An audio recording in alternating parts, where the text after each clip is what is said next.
First of all, I want to extend my greetings to Ambassador Sam Brownback and Dr. Katrina Lantos-Swett, who are the co-chairs of the International Religious Freedom Summit.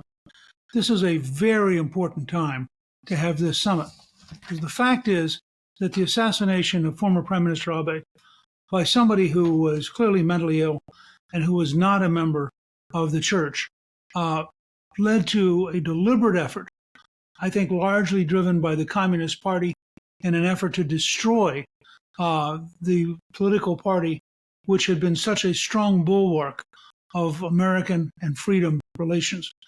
The Liberal Democratic Party had done so much to help Japan, but now, beaten down, attacked, battered, I warned back in November 2022 in the Washington Times that it's clear that the attack on the Family Federation is actually an attack on the Liberal Democratic Party. That's exactly what happened, and it was an effort, frankly, by the communists to create an environment where there could be a closer relationship with China and a more distant relationship with the United States. The government now is in a mess, and the election results were very damaging. So what's happened is that the government has been trying to destroy the Unification Church. It's gone so far beyond the Japanese Constitution. It's found no crimes. It has no basis for what it's doing. And in fact, the U.S. State Department, in its 2023 report in the Biden administration, noted that Japan had deviated from the norm when it decided to dissolve the Family Federation without any proof of any activity that was criminal that had been broken by the church.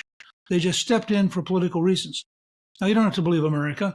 In 2024, the United Nations Rapporteur on Religious Freedom issued a mandate that the Japanese actions are in violation of the Human Rights Declaration that Japan has signed on to.